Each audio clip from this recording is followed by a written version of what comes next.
Hello दोस्तों, स्वागत है हमारे नए वीडियो में। आज की वीडियो में हम लोग एक रोमांटिक ड्रामा मूवी को एक्सप्लेन करने वाले हैं। इस मूवी के कहानी में हम लोग एक ऐसी औरत को देखेंगे जिसकी एक खूबसूरत नौकरानी होती है। ये औरत अपने नौकरानी से काफी क्लोज होती है और ये बात इसके हस्बैंड को पसंद नहीं आती है। जब भी ये हस्बैंड वाइफ इंटीमेट होते थे वो नौकरानी इन दोनों को देखती थी। आखिर इन तीनों के बीच में कैसा रिश्ता है ये हम लोग इस वीडियो में आगे देखेंगे। तो चलिए इस मूवी को शुरू करते हैं। मूवी के स्टार्टिंग में हम लोग सोफिया को देखते हैं। सोफिया ईवा नाम के औरत के यहाँ एक नौकरानी का काम करती थी। वो ईवा की बेहद खास नौकरानी थी। ईवा जहाँ भी जाती सोफिया भी उसके साथ जाती थी। कहने को तो ईवा सोफिया की नौकरानी थी, लेकिन दोनों के बीच में बहनों की तरह प्यार था। सोफिया ईवा के हर काम को किया करती थी। वो उसके खाने पीने से लेकर उसके नहाने तक का इंतजाम करती थी। सोफिया ईवा के इतने करीब थी कि ये बात ईवा के हस्बैंड जोस को पसंद नहीं आती है। कभी कभी जब ईवा और जोस नींद में होते थे तब अचानक सोफिया उनके कमरे में आकर अपना काम करने लगती थी। इसलिए सोफिया को लेकर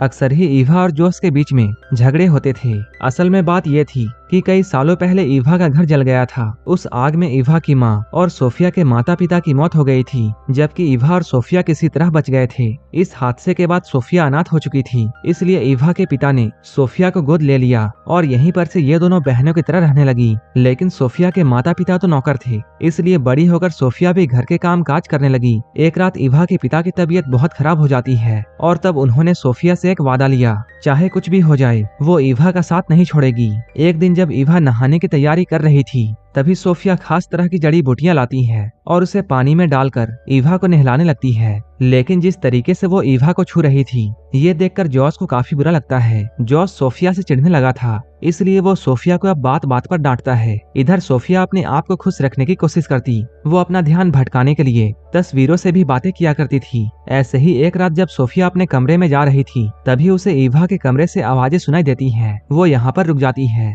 इन आवाजों को सुनकर सोफिया ये समझ जाती है जोस ईवा के साथ में इंटीमेट हो रहा है। उन दोनों की आती हुई गर्म आवाजों को सुनकर सोफिया के अंदर भी तूफान मच जाता है। इसके बाद वो जल्दी से अपने कमरे में आती है और अपने सारे कपड़े उतारकर आईने में अपने आप को देखकर सेटिस्फाई करने में लग जाती है। अगली सुबह जब सोफिया बाजार में जाती है तब यहाँ उसे स्टीव नाम का एक आदमी मिलता है। स्टीव सोफिया को अच्छा लगता था और वो हमेशा स्टीव से ही सब्जियां लेती थी, लेकिन वो जैसे ही स्टीव को देखती थी वो काफी घबरा जाती थी। सोफिया जब बाजार से आती है तब वो पूरे घर की साफ सफाई करती है और फिर खाना बनाने में लग जाती है, क्योंकि आज इनके घर में कुछ मेहमान आने वाले थे। अभी सोफिया घर के कामों को कर ही रही थी तभी उसे ये बात मालूम चलती है कि जोस एक नई नौकरानी रखने वाला है। इस बात को सुनकर सोफिया काफी परेशान हो जाती है, क्योंकि वो ईवा से दूर नहीं जाना चाहती है। इसलिए वो अब और भी अच्छे से काम करने लग जाती है। जल्द ही घर में मेहमान आ जाते हैं। इनके मेहमान नॉर्मन और उसकी बीवी जेनिफर होते हैं।